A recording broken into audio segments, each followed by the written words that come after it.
முஸ்லிம் ஊடகங்கள், முஸ்லிம் வாக்குகள், இளைஞர்கள், இலங்கை உள்ள இளைஞர் முஸ்லிம்கள், இதுகள் பற்றி தான் இன்னைக்கு கதைக்க போகிறேன். ரொம்ப தீவிரமாக இருக்குது. இது ஒரு தேர்தல் நேரம். அதனால நாங்கள் தவறிப்பட்டு போயிடக்கூடாதுன்னு சொல்லி அதுக்கு ஒரு அவேர்னஸ் உண்டு.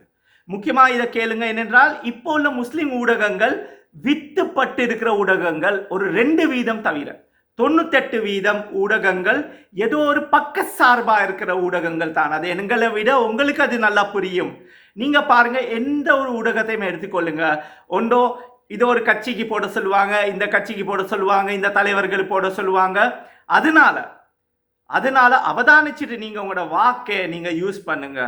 அதோட எதையாச்சும் ஒரு ஃபோரம் ஒன்று இருந்தா, இந்த ஊடகங்களுக்கு சொல்லி ஒரு மீடியா ஃபோரமோ ஆர்கனைசேஷன் ஒன்று இருந்தா இதை பத்தி கொஞ்சமாவதா நீங்க. என்றால் இன்னைக்கு வித்துப்படக்கூடிய அரசியல்வாதிகள் மாதிரி முஸ்லிம் கட்சி அரசியல், முஸ்லிம் கட்சி தலைவர்கள் மாதிரி வித்துப்படக்கூடிய, தன்னுடைய லாபத்துக்கு தானுக்கு நம்பி ஒரு கட்சிக்கு போட்டவங்க இன்னொரு கட்சிக்கு மாறுற, அதோட அவங்களுடைய தலைவர்கள், சமுதாயத்தின் தலைவர்கள் இல்லை, முஸ்லிம் சமுதாயத்தின் தலைவர்கள் இல்லை, அவங்களுடைய தலைவர்கள் சொல்லித்தான் நான் மாறினேன்னு சொல்லி வெக்கப்படாம கோடிக்கணக்கு காசு எடுத்துட்டு, ரோட் கான்ட்ராக்ட் எடுத்து தன்னுடைய பிளாக்காவின காசுகளை ரிலீஸ் பண்றதுக்கு போன அந்த வேற தொழில் பண்ற மாதிரி கேவலமா நடந்து கொள்ற முஸ்லிம் அரசியல்வாதிகள் இலங்கை உள்ள ஆட்கள் இருக்கிறாங்க.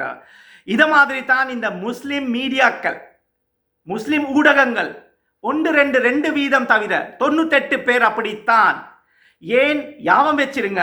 நீங்க இதை கேட்டுட்டு எனக்கு மட அடிச்சாலும் உண்டு, என்னை இன்டர்வியூகளுக்கு கூப்பிடாம இருந்தாலும் உண்டு. அல்ஹம்துலில்லாஹ், இந்த குரல் அல்லாஹ் தாலா மக்கள் மத்தியில ரீச் பண்ண வைக்கிறார் என்றால் ஷிராஸ் யூனுஸுடைய குரல் உண்மையான குரல், ஹக்குக்காக பேசுற குரல்னால தான் மக்கள் மத்தியில என்னுடைய குரல் அல்லாஹ் தாலா ரீச் பண்ண வச்சிருக்கான். அல்ஹம்துலில்லாஹ்.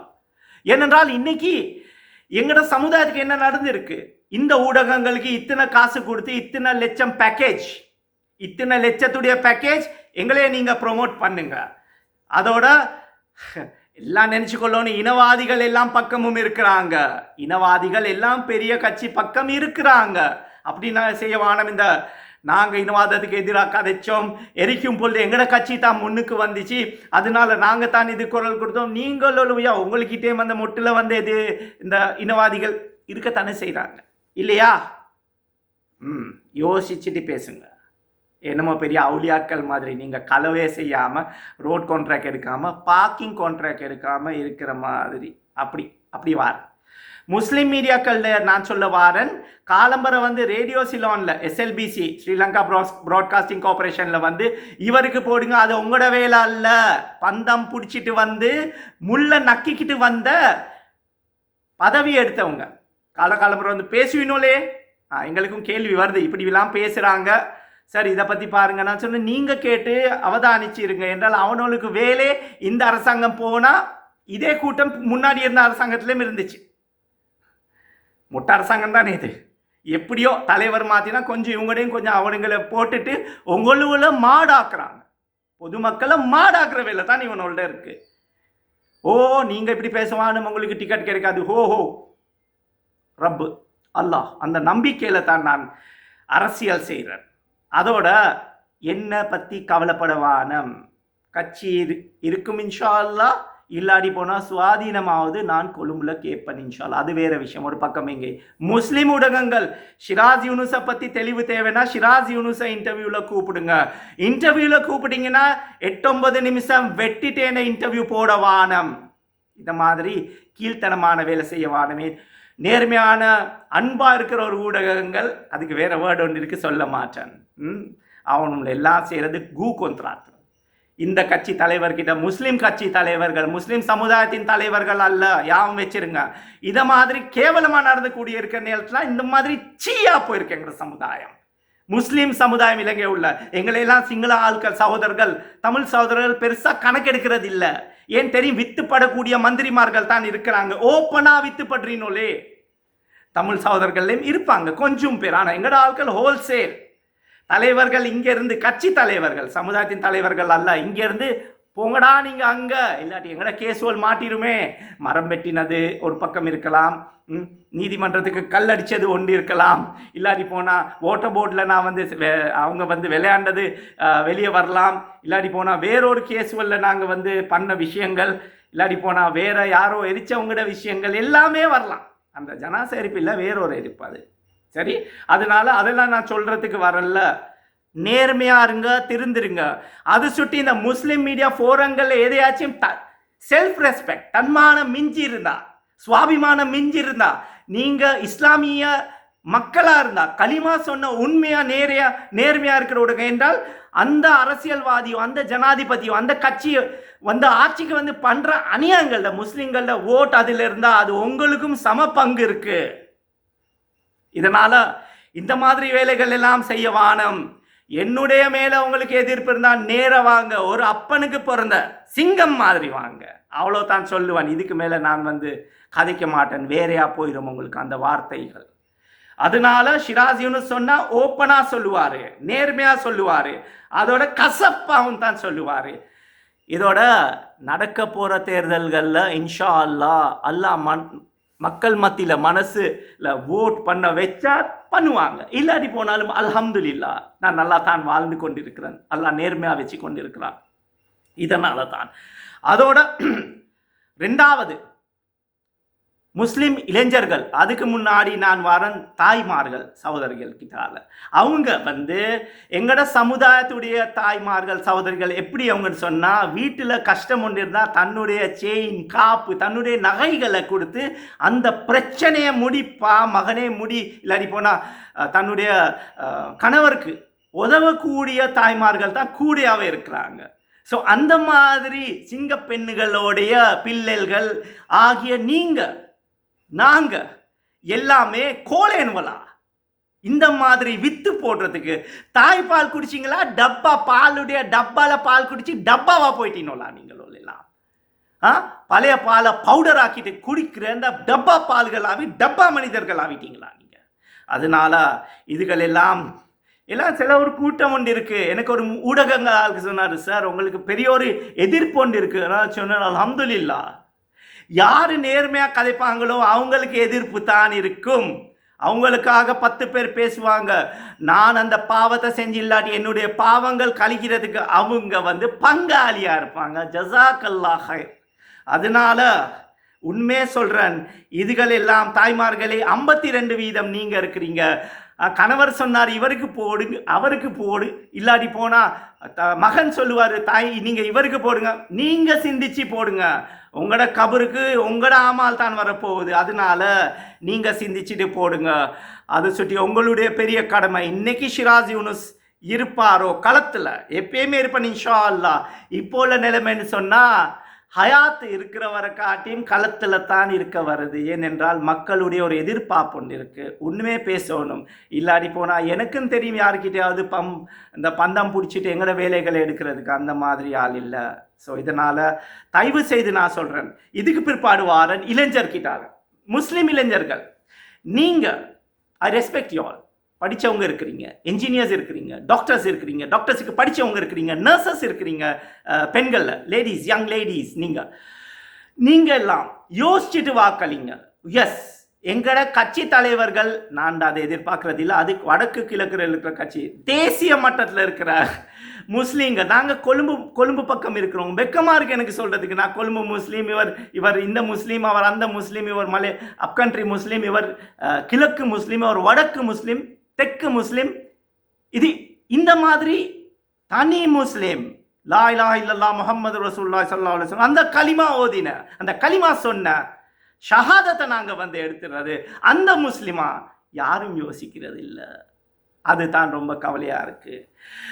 ஏனென்றால் இளைஞர்கள் நீங்கள் இப்போ மூணாவது ஒரு ஒரு பவருக்கு ஒரு பேஸுக்கு ஓட் பண்ண போகிறீங்க. அது வேற கட்சி, அவங்க ஆட்சிக்கு வந்தில்லை. நான் அவங்களுக்கு சார்பாக பேசுகிறது இல்லை, ஏன்னா அதுலேயும் கருத்து வேறுபாடு எல்லாத்துலேயும் இருக்க தான் செய்து.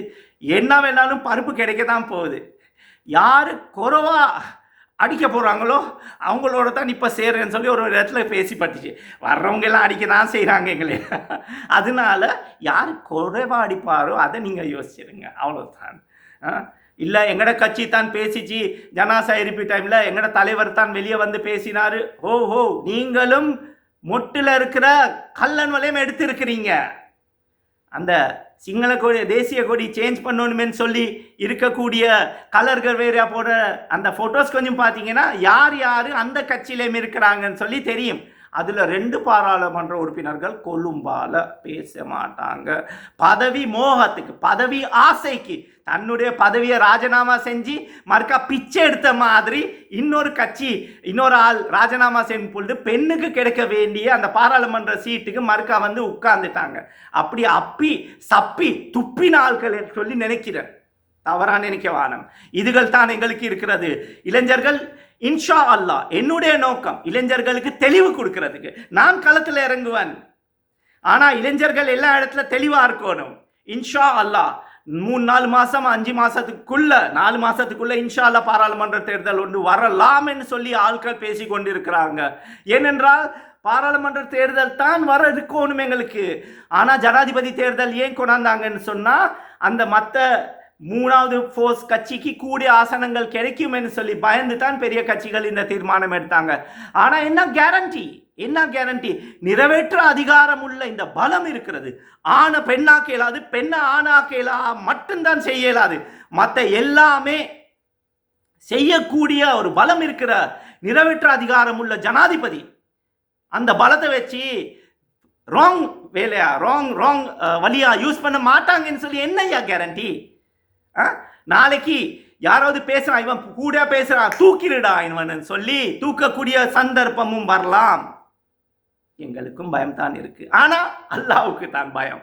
நீங்க நினைக்கவான இவங்களுக்கு பயம்னு சொல்லி அப்படி பயம் இருந்தா இப்படி பேசியிருக்க மாட்டேன். இந்த கோழைகள் மத்தியில சிங்கம் பொறுக்கும்னு சொல்லுவாங்க. அடுத்தது நீங்க தீர்மானிங்க யாரு கோழைன்னு யாரு சிங்கம்னு சொல்லி. அது சுட்டி உங்களுக்கு நான் சொல்றேன், தயவு செய்து இளைஞர்கள் நீங்க அலர்ட்டா இருங்க, நீங்க அவேரா இருங்க. நீங்க இந்த முறை யாருக்கும் ஓட் கொடுங்க, நோ ப்ராப்ளம். நான் சொல்ல மாட்டேன் யாருக்கு, என்னுடைய வாக்கு யாருக்கு கொடுக்க போறோம் எனக்கே தெரியா. இன்னொரு காட்டி நான் தீர்மானிக்கல. ஒன்றோ கொடுப்பன், ஒன்றோ ரிஜெக்ட் பண்ணி விடுவன், இல்லாட்டி போனா யாராவது தெரியாத ஒரு ஆளுக்கு. இந்த 3 ஆப்ஷன் தானே எங்கள்கிட்ட இருக்கு. இந்த 3 ஆப்ஷன்ல ஒண்ணுதான். ஆனா வாக்கை யூஸ் பண்ணுங்க, தன்னுடைய வாக்கை யூஸ் பண்ணுங்க. இதுகளை நான் சொல்றேன். 12 நிமிஷம் போயிடுச்சு, நான் 2 நிமிஷத்துல முடிச்சிடுவேன். இந்த மெசேஜ் முன்னுக்கு எடுத்துட்டு போங்க. நீங்க அந்த எல்லாமே செஞ்சு இருக்கிற எங்களே வச்சு செஞ்சிட்டாங்க, எங்களுடைய ஆட்கள் தெம்பு இல்லை, உங்களே எல்லாத்தையும் ஏமாத்தி இருக்கிறாங்க. இளைஞர்களுடைய தலைமைத்துவம் வரணும், இளைஞர்கள் இன்னும் முன்னுக்கு வரணும். அந்த பழைய டப்பாக்கள் போட்டு அவங்களே கொண்டாந்து வீடு வாவா இல்ல கபிரிஸ்தான் வாவா வீடு போன்னு சொல்லக்கூடிய ஆட்களை மறுக்கா நீங்க தேர்ந்தெடுத்தீங்கன்னா களவு செஞ்சவங்க இருக்கிறாங்க. தங்க கடத்தல், கள்ள கடத்தல், கொகேன் கடத்தல் செஞ்ச முஸ்லிம் கட்சி தலைவர்கள் இருக்கிறாங்கன்னு சொல்லி அவங்களுடைய கட்சி ஆட்கள் சொல்றாங்க. அலி சப்ரி ரஹீம் ரிஷாட் எம்பியை பத்தி சொன்னாரு, 213 கிலோ கொகேன் கொண்டாந்தார். எனக்கு தெரியாது, அவர் ஆட்கள் சொல்றாங்க. இவர் சொல்றாரு, இவர் எடுத்தாரு. அந்த பார்குமாரும் குடுதிகா மாதிரி அடிச்சு கொண்ட மாதிரி நல்ல காலம் அடிச்சு கொண்டு சாவல்ல. இதுகள் எல்லாம் இருக்கிற டைம்ல என்னத்தை நாங்க வந்து சொல்றது? அவங்களும் ஒவ்வொரு கட்சியா இருக்கிறாங்க. எதிர்ப்பா கதைச்ச அந்த வில்பத்து கேஸ்ல யாம் வர்றதுக்கு சொல்றேன், அந்த மரத்தை வெட்டினேன்னு சொல்லி ஒரு ஆமதுரோட அங்க போயிட்டு பெரிய செஞ்சு இப்ப எல்லாம் ஒரே ஸ்டேஜ்ல இருக்கிறாங்க. பெரிய பெரிய இனவாதி புத்தகம் எழுதின இனவாதிகளோட அந்த கட்சியிலேயும் இருக்கிறாங்க. இத மாதிரி ஹக்கீமாஜி மேலேயும் பல கேஸுகள், பல இந்த அலிகேஷன்ஸ். இவங்களை எரிச்சாங்க, இவங்களால தான் அவங்க எரிச்சு செத்துட்டாங்கன்னு சொல்லி தற்கொலை பண்ணிட்டாங்கன்னு அவங்களுடைய கேள்வி எல்லாம் இருக்குது. ஸோ இதுகள் எல்லாம் நாங்கள் பேச போறது இல்லை. ஆனால் நீதிமன்றத்துக்கு கல் அடிச்சுட்டு உங்களுக்கு நிம்மதியாக வெளியே தப்பி இருக்கலாமா? அல்லாஹு ஆலம். இதெல்லாம் நடக்குது. ஆனால் வந்தாங்கன்னா 2 பாட்டு போடுறா பாட்டைன்னு சொல்லிட்டு நீங்கள் எல்லாம் ஏமாற்றக்கூடிய ஒரு சமுதாயத்தில் இருக்கிறீங்க. நாங்கள் எல்லாம் ஏமாற்றக்கூடிய சமுதாயம். யாராவது குர்லூஸ் ஒஸ்மான் எங்கட இருக்கிற சல்தனத்தை ஒஸ்மானியா பற்றி கதை ஓதி கொடுக்குறாங்களா? கதை இந்த படித்து கொடுக்குறாங்களா? முகல் சல்தனத்தை பற்றி படித்து கொடுக்குறாங்களா? 1799 தீபு சுல்தான் என்று இந்த இங்கிலீஷ்மனோட பிரிட்டிஷ் ஆட்களோட ஃபர்ஸ்டாவே மோட்டார் மாதிரி ஒரு வெப்பனை செஞ்சுட்டு அவங்க அந்த மாதிரி செஞ்சுட்டு மைசூரில் இருந்த கிங்டம் ஒன்று இருந்துச்சு. அவங்க எரிச்சிட்டு எல்லாத்தையும் தள்ளிப்பட்டிட்டாங்க. உங்களுக்கு நல்ல ஒரு உதாரணம் சொல்கிறேன். எந்த நவாபுடைய பெரிய பெரிய ஆட்களுடைய அந்த பேலஸ்கள் வைக்கல முஸ்லீம் ஆட்சியாளர்கள். ஆனால் நான் இந்த வேறையா கதைக்கிறதுல இந்தியாவுடைய ஹிஸ்ட்ரி ஹிந்து ஆட்களோட ராஜ பரம்பரை இன்னும் இருக்குது. ஆனால் தீப்பு சுல்தாண்ட பரம்பரையில் வந்து 6வது 8வது 10வது தலைமுறை கல்கத்தாவில் 3 வீல் ஓட்டுது. அதவளை பற்றி யாரும் பேச மாட்டாங்க, சொல்லியும் கொடுக்க மாட்டாங்க. அலிஃப் பே தே சே தான் தால் ஜால் ஐன் பைன் சாது லாது மദ്രസാல ஓதி கொடுக்குறீங்களே, எங்கட இஸ்லாமிய ஹிஸ்ட்ரியும் கொஞ்சம் ஓதி கொடுங்க. இஸ்லாமிய ஹிஸ்ட்ரியும் ஓதி கொடுங்க. அப்பதான் அந்த பண்பாடு வரும். 700 வருஷம் முன்னாடி நான் வர்ற சமுதாயம் மாற்று மதத்துடைய சமுதாயம், மேமன் சமுதாயம். 700 வருஷத்துக்கு முன்னாடி ஹிஸ்டரி இருக்கு எங்களுக்கு. அது மாதிரி இங்கே உள்ள இருக்கிற முஸ்லீம்கள் 1000 வருடங்கள் முன்னாடி யக்ஷ நாக கோத்திரையில் இருக்கிறவங்களோ தெரியாது, அப்படி இருக்கலாம். ஏன் அந்த வந்தவங்களால இங்கே கல்யாணம் முடிச்சுட்டு பிறந்த பிள்ளைகள் தானே நாங்கள்லாம். ஸோ அப்படியெல்லாம் இருக்கக்கூடிய அதெல்லாம் ஹிஸ்ட்ரி படித்து கொடுக்கணும். அப்போ தான் வர்ற சமுதாயத்தில் இருக்கலாம். எங்களை பற்றி யாராவது கேட்டால் எந்த சமுதாயத்தை என்ன ஹிஸ்ட்ரி உங்கடா அதை சொல்லிக்கொள்கிறேன். ஆனால் அல்லாஹ் தாலா கலிமாவுடைய இந்த நிதானத்தை எங்களுக்கு கொடுத்துருக்காங்க. அல்லாஹ் தாலா எங்களோட எல்லாத்தையும் கபூல் செய்யணும். இன்ஷா அல்லாஹ் இந்த மெசேஜ் முன்னுக்கு எடுத்துகிட்டு போங்க. ரொம்ப முக்கியமான மெசேஜ். தேர்தலுக்கு முன்னாடி எல்லா முஸ்லீம்களுக்கும் இது போகணும். இது என்னுடைய கருத்து மட்டும் இல்லை, என்னுடைய ஆதங்கம். எங்களோட முஸ்லீம் சமுதாயம், இலங்கையில் முஸ்லீம் சமுதாயம் ஒற்றுமையாக வாழ்றதுக்கு இதை தான் நான் சொல்லி முடிக்கிறேன். இன்ஷா அல்லாஹ் வாஹிர் தவானா அல்ஹம்துலில்லாஹி ரப்பில் ஆலமீன். அல்லாஹ் தாலா எங்களை கபூல் செய்யட்டும், எங்களுடைய மூச்சுகளை கபூல் செய்யட்டும். நான் ஷிராஸ் யூனுஸ், உங்களின் ஒருவன், மக்களின் சேவகன். ஜஸாக்கல்லாஹ். அஸ்ஸலாமு அலைக்கும்.